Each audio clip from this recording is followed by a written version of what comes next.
Cross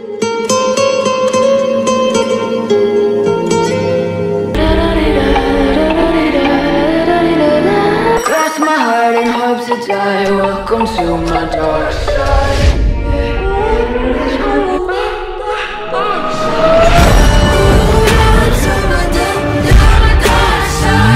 মাগরিবের আজান দিচ্ছে, দ্রুত পা চালিয়ে হাঁটছে যিশু। আজকে বাস স্ট্যান্ড থেকে রিক্সা পায়নি বলে হেঁটে বাসায় যেতে হচ্ছে তাকে।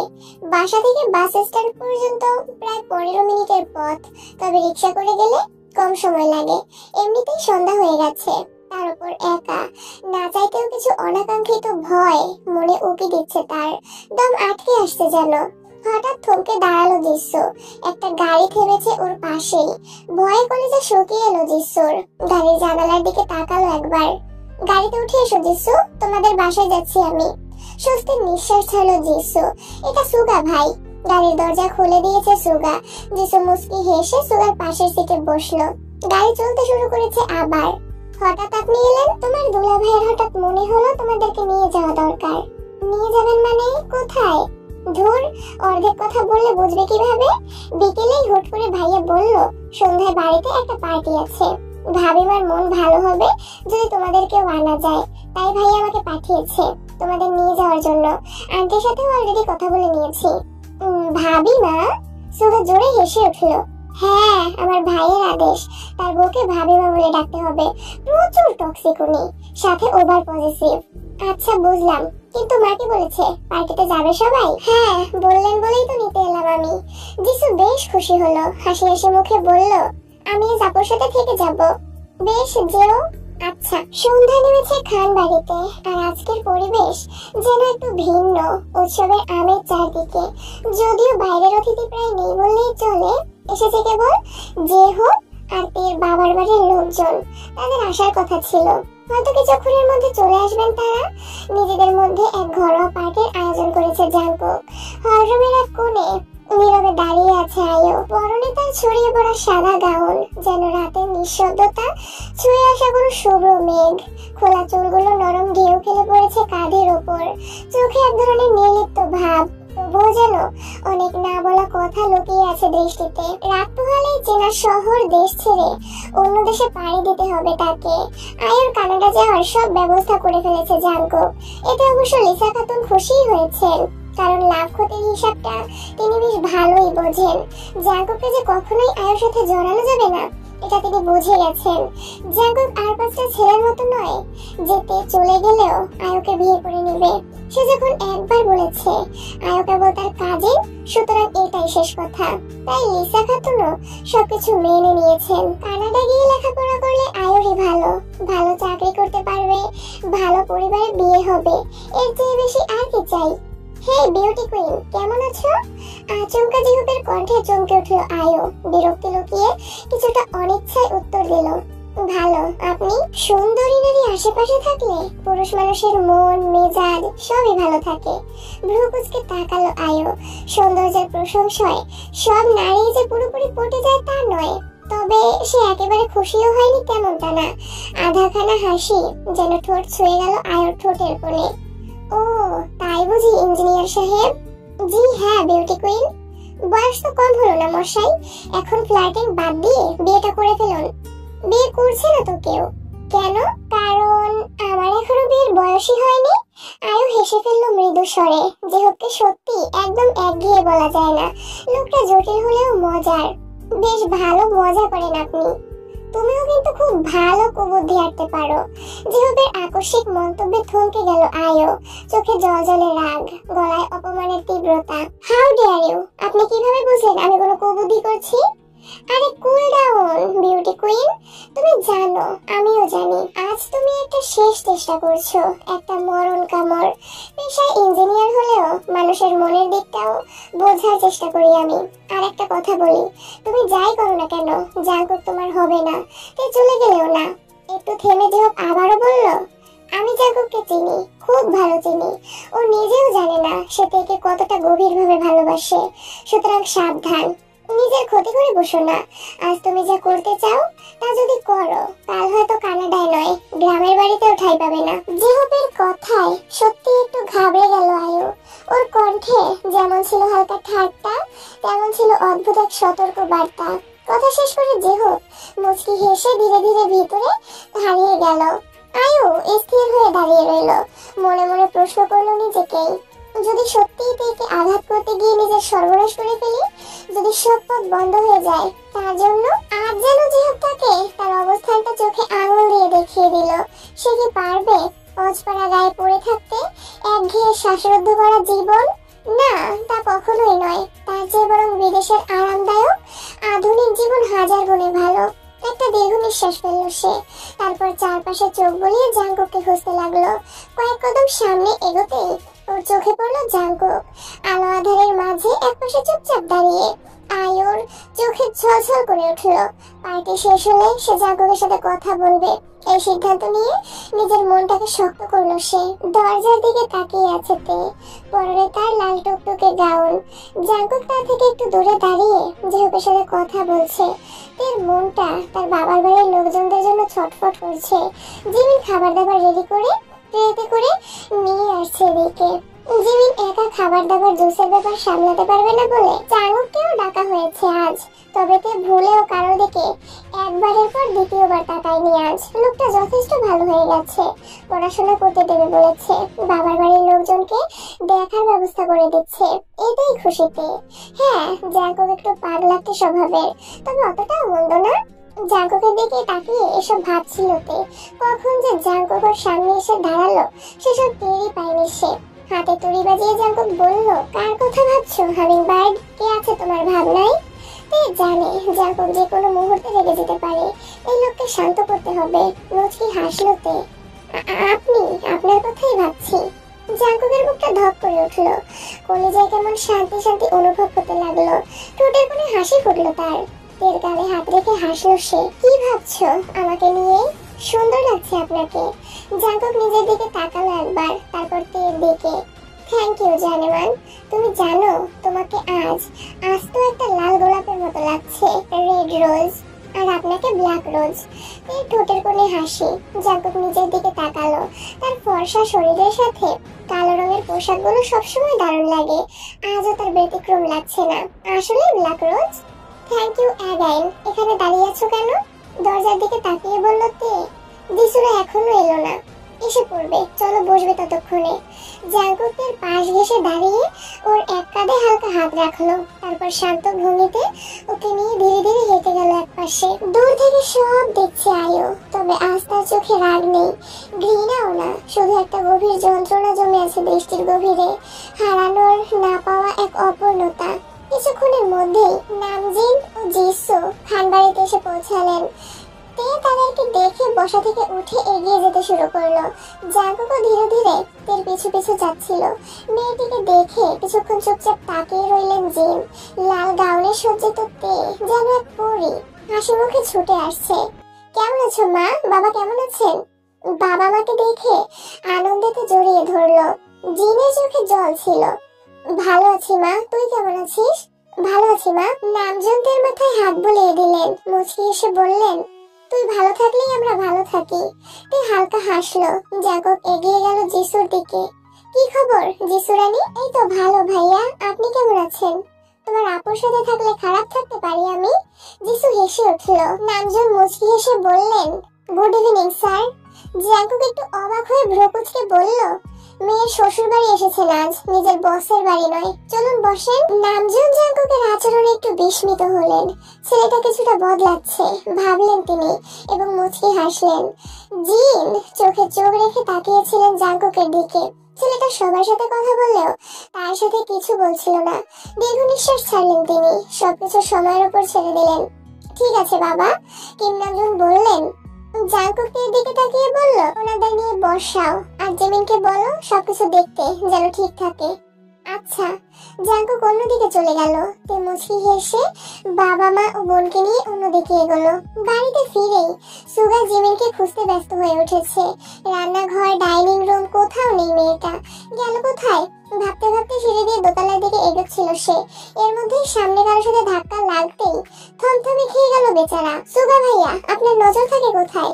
ভ্রু কুঁচকে ফেললো জিমিন। ধমকে উঠলো সুগা, আবার ভাইয়া? তো কি কাদের চাচা বলে ডাকবো? উফ, কি? কিছু না, সরো তো, রুমে যাবো। যাচ্ছেন না কেন? আমি কি আপনার পথ আটকে রেখেছি? অসহায় দৃষ্টিতে তাকিয়ে আছে সুগা। মেয়েটা ইচ্ছে করে এমন করছে কেন? সুগা কিছু বলার সুযোগ না দিয়ে হলরুমের দিকে এগোলো জিমিন। জাঙ্কুক? আয়ুর গলা শুনে পেছন ফিরে তাকালো জাঙ্কুক। কি? তোমার সাথে কিছু কথা ছিল। যা কথা বলার বলে দিয়েছি আমি। আগামীকাল সকালের ফ্লাইটে কানাডা যাচ্ছ তুমি। জাঙ্কুকের স্পষ্ট কথা। আয়ু অনুনয় করে বলল, প্লিজ জাঙ্কুক, ওকে বলো, শুনছি। এখন না, রাতে। ঠিক আছে, পার্টি শেষ হোক, আমি যাবো তোমার কাছে। স্বস্তির নিঃশ্বাস ছাড়লো আয়ু। জাঙ্কুকের চোখে মুখে গাম্ভীর্যতা। ঠিক আছে। জাঙ্কুক আর এক মুহূর্ত অপেক্ষা না করে সেখান থেকে চলে গেল। পুরো বিষয়টাই দূর থেকে খেয়াল করেছে তে। আয়ুর সাথে জাঙ্কুকের কি কথা হয়েছে সেসব না শুনলেও কথা হয়েছে এটুকু তো নিশ্চিত সে। দুই পরিবারের সবাই একসাথে দারুণ একটা সন্ধ্যা কাটালো আজ। জিসু থেকে গেছে। নামজিন যথারীতি নিজেদের বাড়ি চলে গিয়েছেন। রাতের খাওয়া দাওয়া শেষে যে যার ঘরে গিয়েছে। জিসু এখনো তার সাথে কথা বলছে। জাঙ্কুক এখনো রুমে আসেনি। তার কেমন জানি অশান্তি লাগছে। আয়ুকে এক চুল পরিমাণ বিশ্বাস করে না সে। আগামীকাল সকালের আগে যদি কোনো ভুলভাল কাজ করে ফেলে সে। আপু, তোমার কি হয়েছে? কেমন অন্যমনস্ক হয়ে আছো? জিসু জিজ্ঞেস করলো। এর ভাবনায় ছেদ ঘটলো তাতে। কই, কিছু হয়নি তো। তুমি না বললে ঠিক আছে, কিন্তু কিছু একটা তো হয়েছে। ম্লান হাসলো তে। জিসুর মাথায় হাত বুলিয়ে দিয়ে আহ্লাদে স্বরে বলল, পাকা বুড়ি একটা, যা ঘুমাতে যা, অনেক রাত হলো। হ্যাঁ, প্রায় 12টা ছুঁই ছুঁই। কিন্তু জাঙ্কুক ভাই কোথায়? এখনো রুমে আসেনি। এমনিতে তো সবসময় তোমার সাথে সাথেই থাকে। ফের অন্যমনস্ক হয়ে গেল তে। জিসু আবার বলে উঠলো, আপু, পেকে যাচ্ছিস রে, যা ঘুমাতে, শুভরাত্রি। হেসে বলল তে। জিসু বসা থেকে উঠে রুম থেকে বেরিয়ে যেতে যেতে বলল, শুভরাত্রি আপু। তে কিছু বললো না।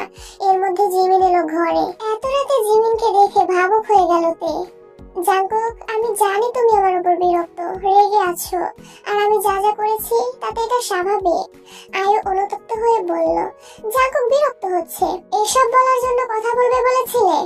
আই এম সরি জাঙ্কুক, আমি সবকিছু জেলাসি থেকে করে ফেলেছি। জেলাসি? কিসের? মাথা নিচু করে ফেললো আয়ু। আমি তোমাকে ভালোবাসি জাঙ্কুক, এজন্য তো একে তোমার সাথে সহ্য করতে পারি না। জাঙ্কুক কিছুক্ষণ চুপ করে রইল। আয়ু জাঙ্কুকের দিকে আগ্রহী দৃষ্টিতে তাকিয়ে আছে। কাউকে ভালোবাসলেই সেও যে ভালোবাসবে এই প্রত্যাশা রাখা ভালো নয়। ভালোবাসো মানে নিজের মতো করে বাসো। প্রেম করতে দুই পক্ষ লাগে, কিন্তু ভালোবাসার ক্ষেত্রে নয়। মানুষ আজীবন একা একা ভালোবেসে যেতে পারে। তুমি জানো আমি ভালোবাসায় বিশ্বাস করি না।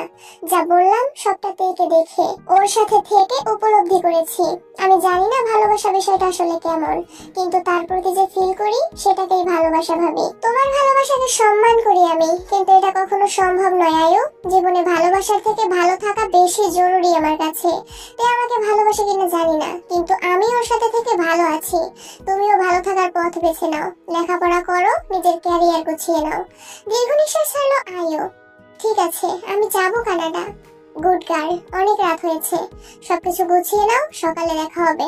জাঙ্কুক এতটুকু বলেই ঘর থেকে বেরিয়ে গেল। পেছনে পড়ে রইল কেবল আয়ুর ভগ্ন হৃদয় এবং আয়ু নিজে। ঘুমিয়ে গেছো হামিংবার্ড? ঘরে ঢুকে বাতি বন্ধ দেখে অন্ধকারে প্রশ্ন ছুড়ে দিল জাঙ্কুক। ধীর পায়ে এগিয়ে বাতি জ্বালাতে লাগলো সে। না, বিছানায় শুয়ে আছে তে। চোখ জলে টলমল করছে। কিসের জন্য এমন হচ্ছে তাও জানে না সে। তখন জিমিন এসে বলল, আয়ুর ঘরে ঢুকেছে জাঙ্কুক। তের অবাক লাগলো কথাটা। কৌতূহলবশত আয়ুর ঘরের দিকে এগোলো মেয়েটা। ঘরের বাইরে যখন পৌঁছালো তখন আয়ু জাঙ্কুককে তার ভালোবাসার কথা প্রকাশ করছিল। ওসব শুনে আর এক মুহূর্ত অপেক্ষা করতে পারেনি তে। চোখে জল নিয়ে সোজা ঘরে এসে বিছানায় বসে পড়েছিল। তাহলে ভাবে শুয়ে আছো কেন? জাঙ্কুক তেকে শোয়া থেকে উঠিয়ে বাচ্চাদের মতো কোলে তুলে নিল। না চাইতেও জাঙ্কুকের গলা জড়িয়ে ধরলো তে। জাঙ্কুক বরাবরের মতো বিনা অনুমতিতে তার ঠোঁটে রাজত্ব করতে লাগলো। তে চুপ করে রইল পুরোটা সময়। কি হয়েছে তোমার? শুধালো জাঙ্কুক। সবসময় তার রেসপন্স না করলেও একটা ছটফটানি থাকে ওর মধ্যে, কিন্তু আজ একেবারে শান্ত হয়ে গেছে সে। বিষয়টা অদ্ভুত লেগেছে জাঙ্কুকের। কিছু না। কি হয়েছে সেটা বলতে বলেছি, বলো। কিছুটা ধমকে উঠলো জাংকুক। আর পাঁচটা স্বামীর মতো রয়ে শুয়ে জিজ্ঞেস করা তার স্বভাবের বাইরে। কিন্তু জাংকুকের ধমকের পরই ঘটলো এক ঘটনা। ফুপিয়ে কেঁদে উঠল তে। চমকালো জাংকুক, বিছানায় বসিয়ে দিল তাকে। দুই গালে হাত রেখে শান্ত স্বরে শুধালো, কান্না করছো কেন? শরীর খারাপ? কিন্তু আমি তো কিচ্ছু করিনি। তাহলে? আপনি খুব খারাপ মানুষ আপনি। আমি আপনার সাথে থাকবো না। জাংকুকের বুকে লাগলো কথাগুলো, চোখে জল চলে এলো। তার সাথে থাকবে না ভাবতেই সবকিছু যেন অন্ধকার হয়ে আসতে লাগলো। মুহূর্তেই চোখ মুখ বদলে গেল তার। তেকে পিছনে ফিরিয়ে শুয়ে দুই হাত পিঠে শক্ত করে চেপে ধরলো সে। ব্যথা কষ্টে কান্নার বেগ বৃদ্ধি পেতে থাকলো তের। কি বললে তুমি হামিং বার্ড? আমার সাথে থাকবে না? কানের পাশে মুখ নিয়ে ফিসফিস করে জিজ্ঞেস করলো জাংকুক। এর ভীষণ কষ্ট হচ্ছে। যতটা কষ্ট হাতে পাচ্ছে তার চেয়ে বেশি কষ্ট হচ্ছে মনে। কেন হচ্ছে তা সে জানে না। আয়ুর সাথে জাংকুককে এক ঘরে আয়ুর ভালোবাসার কথা শুনে কেন এমন এলোমেলো লাগছে তা বুঝতে পারছে না তে। আপনি আয়ু আপুর রুমে কেন গিয়েছিলেন ওনার ভালোবাসার কথা শুনতে? যদি তাই হয় তবে আমাকে জোর করে আটকে রেখেছেন কেন? রাগে ক্ষোভে সবকিছু মিলেমিশে একাকার হয়ে গেছে তের কণ্ঠে। জাংকুক ভ্রু উঁচিয়ে মুচকি হাসলো। ধীরে ধীরে তের হাত আলগা করে দিল। তের এমন আচরণের কারণ এতক্ষণে বুঝতে পেরেছে জাংকুক। সে তাকে ধীরে ধীরে নিজের কাছে টেনে নিয়ে বুকের উপর শোয়ালো। মাথার তালুতে কিছুটা অব্দি চুমু খেলো। তে তার দিকে তাকিয়ে ফোকাচ্ছে। আয়ু কথা বলবে বলেছিল, কি বলবে সেটুকু শুনতে গিয়েছিলাম শুধু। তুমি তো জানোই সকালে চলে যাবেও। তাই বলে আপনাকে ভালোবাসি বলবে? তুমি নিজেও বলবে না, আর কাউকে বললেও সহ্য করতে পারবে না। কিন্তু কেন বলো তো? চোখে চোখ রেখে জিজ্ঞেস করলো জাংকুক। তে ছলছল নয়নে তাকিয়ে আছে কেবল। সত্যিই তো এরকম কথাবার্তা কেন বলছে সে? আয়ু জাংকুককে ভালোবাসার কথা বলতেই পারে, কেউ কাউকে ভালোবাসতেই পারে, তাতে তের কি? এই তো জাংকুককে ভালোবাসে না। তবে থতমত খেয়ে গেল বেচারি। তার মনের মধ্যে যে কি অশান্তি লাগছে সেটা তো জাংকুককে বোঝাতে পারছে না। কিছু না, ঘুমাবো আমি, ছাড়ুন। তে ধীরে ধীরে জাংকুকের বুক থেকে সরে এসে পাশের বালিশে মাথা রাখলো। সে মুখ ঘুরিয়ে জাংকুকের বিপরীত দিকে শুয়ে পড়লো। জাংকুক একটুও দেরি করলো না, পেছন থেকে ওর কোমরে আলতো করে হাত রাখলো। তারপর এক টানে তাকে নিজের দিকে টেনে নিল। এক নিমিষে তে আবার জাংকুকের উষ্ণ বুকের সাথে মিশে গেল। জানিনি চেয়েও যেন না চাওয়ার মতোই কাছে আসা যায়। বুকের স্পর্শে তার অভিমানগুলো ধীরে ধীরে গলে যেতে লাগলো। প্রতিদিন তো এভাবে বুকের ভিতরেই ঘুমাও, আজ আবার ছাড়তে বলছো কেন? ভাবখানা এমন, তুমি বললেই যেন কথা শুনবো আমি। কথাগুলো শুনে শুকনো ঢোক গেল তে। কিছুদিন ধরে লোকটা একেবারে ভদ্রলোক হয়ে গেছে, জোরাজোরি করতে আসে না। কিন্তু এখন যদি কিছু করে, এই লোককে একটুও বিশ্বাস নেই। কখন কি করে বসে বলা যায় না। তে দোটানায় পড়ে গেছে, মনটাও আগের মতো নেই মনে হচ্ছে। কেমন একটা উড়ো উড়ো ভাব। কেন এমন হচ্ছে? আপনি হ্যাঁ আমি। আপনি দূরে সরুন, আজকে আমি নিজে নিজেই ঘুমাবো, বুকের ভেতর জড়িয়ে না। কথা শেষ হতে না হতেই জাংকুক তেকে চাপটে ধরে বিছানায় চেপে ধরলো। তে কিছুটা ধাক্কা দিয়ে সরে যাওয়ার চেষ্টা করলো। পুরোটা দৃশ্য যেন কোনো এক বুনো হলো বেড়ালের সঙ্গে কসরত। কিন্তু ওই যে যতই চেষ্টা করুক না কেন, জাংকুকের বাঁধন ভাঙা গেল না, বরং প্রতিটা ছটফটানিতে যেন আরো বেশি করে জড়িয়ে গেল সে। একরকম হার মেনে নিঃশ্বাস ফেললো তে। Stay still hummingbird. Jungkook একটু থামলো, জিহ্বা দিয়ে ঠোঁট ভিজিয়ে নিয়ে আবার বলতে লাগলো, যতদিন আমি বেঁচে আছি আমার বুকেই মাথা রেখেই তোমাকে ঘুমাতে হবে। সেটা তুমি চাও বা না চাও, তাতে কোনো তফাৎ হয় না। কারণ আমার ভালোবাসা শর্ত মানে না তে। আমি তোমায় ভালোবাসি একটুখানি উন্মাদ হয়ে, এতটাই। চাইলে তোমায় নিজের করে রাখতে শাস্তিও দিতে পারি। একদম বোঝে না এই ছেলেটা কি বলছে। চোখ বড় বড় করে তাকিয়ে থাকে। তার এমন ভেবাচাকা মুখ দেখে জাংকুক হেসে আলতো করে তার নাকটা টিপে দেয়, যেন চোখ দিয়ে বলে, বোকার মতো তাকিয়ে আছো কেন? শেষের বাক্যটা মনে হচ্ছে তোমার মাথার উপর দিয়ে গেল। হ্যাঁ মানে না। মুচকি হাসলো জাংকুক। এর কপালে চুমু খেলো একটা। আবেশে চোখ বন্ধ করে ফেললো তে। যদি কখনো পরিস্থিতি এমন হয় তুমি আমাকে ছেড়ে চলে যেতে চাইছো, তখন আমি তোমাকে কখনোই যেতে দেবো না পাখি। তোমার জন্য দরকার পড়লে তোমাকেই শাস্তি দেব। আমার জিনিস কেবলই আমার। আপনি ভালোবাসেন আমাকে? লম্বা নিঃশ্বাস ফেলে শুধালোতে জাঙ্কুকের হৃদয়ে অদ্ভুত তোলপাড় চলছে।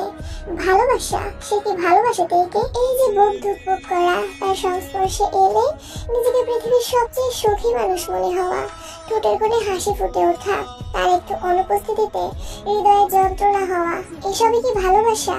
নিজের সাথে বাকবিতণ্ডতায় জড়িয়ে গেল জাঙ্কুক। তাকে তো তার প্রশ্নের উত্তর দিতে হবে। তে আগ্রহী হয়ে তাকিয়ে আছে। জাঙ্কুকের উত্তর শুনতে হবে তাকে। যদি জাঙ্কুক এই ভয়ঙ্কর কথাটা বলে সে তাকে ভালোবাসে, তখন তে কি করবে? এই মানুষটা ভালোবাসার পথে হাঁটলে তাকে কিভাবে বলবে? তে এখনো সংশয় আছে। সে জানে না জাঙ্কুকের সাথে সত্যিই থাকতে পারবে কিনা। মাঝে মধ্যে মনে হয় এই জেলখানায় আর থাকা সম্ভব নয়, কিন্তু পরক্ষণেই জাঙ্কুকের পাগলামি, কেয়ার, যন্ত্রণা দেওয়া ছোঁয়াগুলো তেকে তার প্রতি দুর্বল করে তোলে। ভালোবাসা কি জানি না হামিংবার্ড, আমি শুধু জানি তোমাকে চাই, আজীবন চাই। আমার জীবনের প্রতিটা সেকেন্ড, মিনিট তোমার সাথে কাটাতে চাই আমি। এতটুকু একটা মেয়ে কি এমন করলে বলো তো? আমি তো এমন ছিলাম না পাখি, আমি এতটুকু একটা মেয়ে। জাঙ্কুকের সব কথা রেখে নিজের প্রতি অপমানজনক কথাটাই ভালো মতো কানে ঢুকালো তার। জাঙ্কুক না হেসে পারলো না। এই প্রথম জাঙ্কুককে প্রাণ খুলে শব্দ করে হাসতে দেখলো তে। নিজের দিকে তাকাও, তারপর আমার দিকে দেখো একবার। তে অবাক হয়ে তাকালো, নিজের দিকে চোখ গেল, তারপর ধীরে ধীরে জাঙ্কুকের দিকে।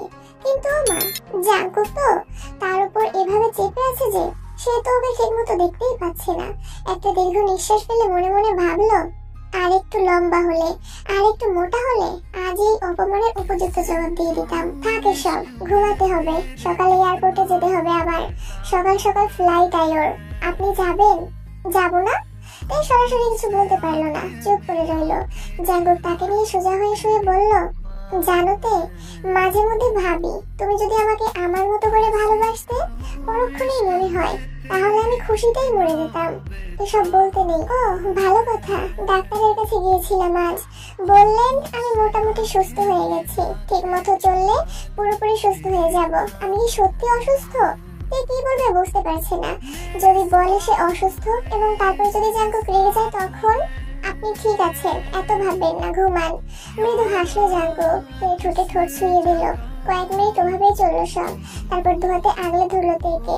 গ্রীষ্মের শহরের দুপুরে রোদের তাপে রাস্তা পড়ে যাচ্ছে।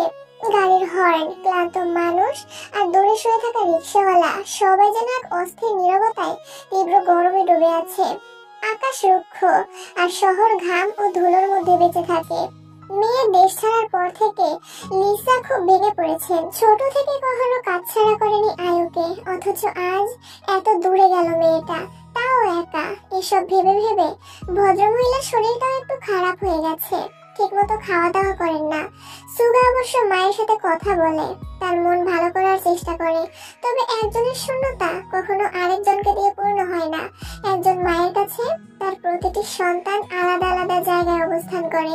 কাকি আনমনে বসেছিলেন লিসা, জিমিনের ডাকে নড়ে চড়ে উঠলেন।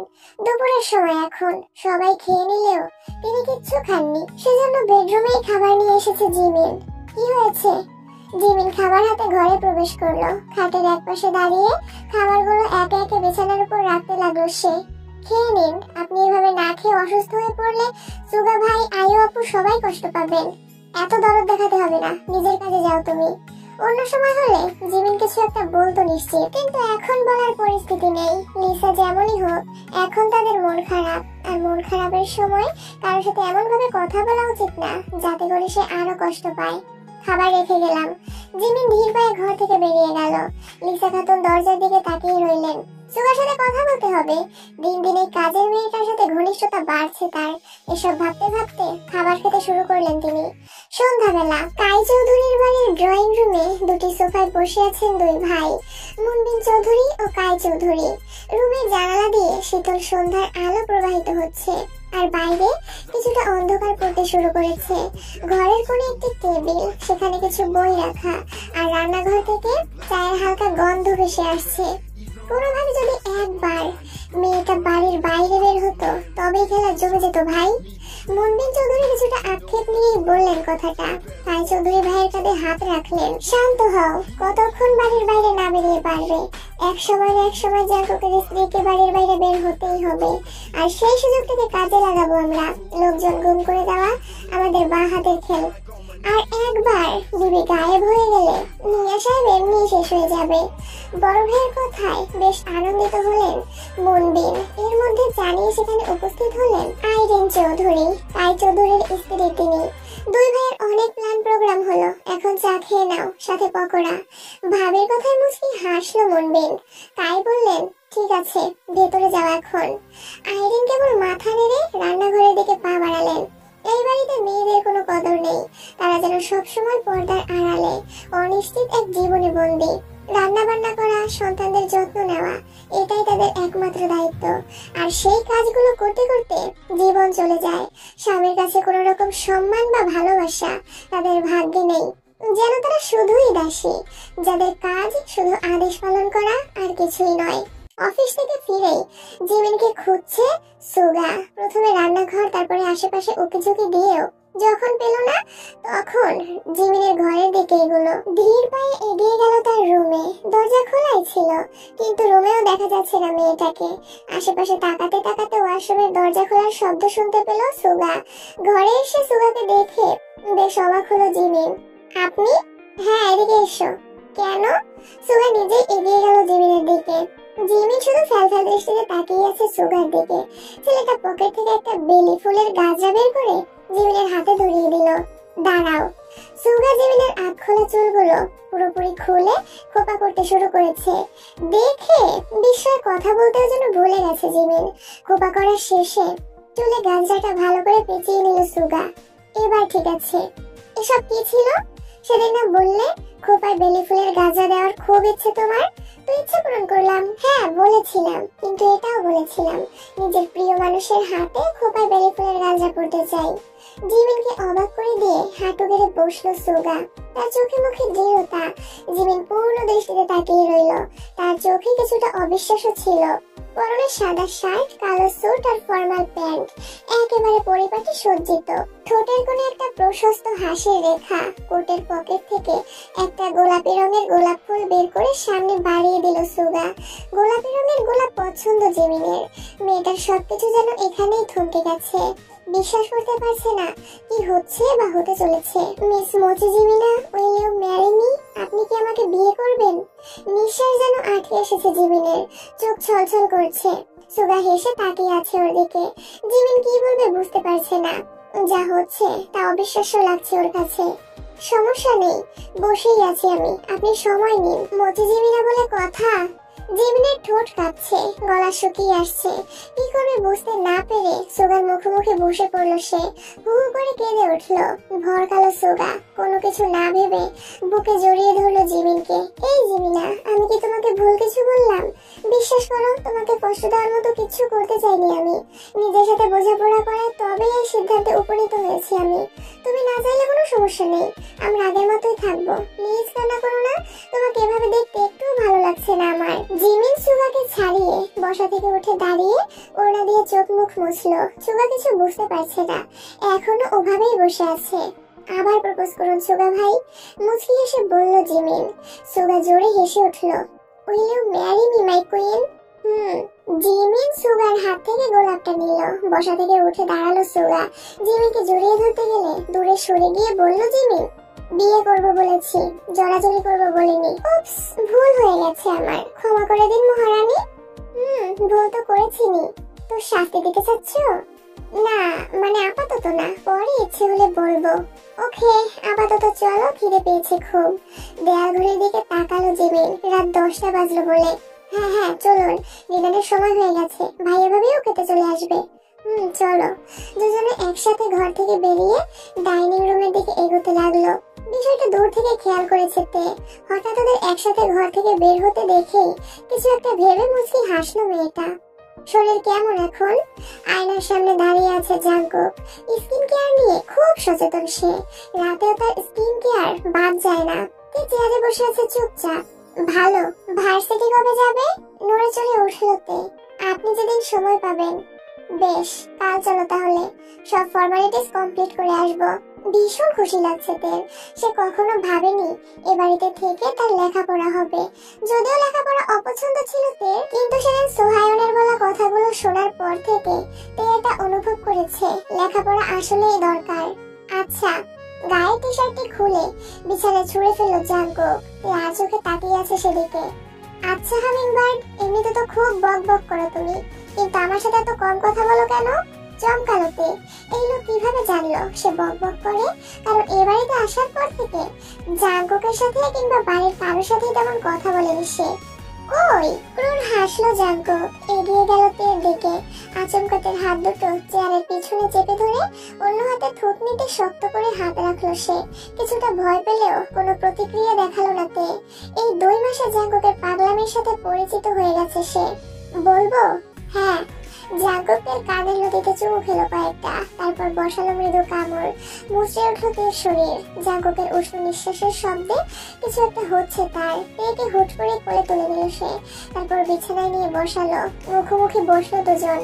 গতকাল বিকেলে একা একা কি বলেছিলে? জাঙ্কুকের দিকে তাকালো। কেমন কেমন লাগে আমার।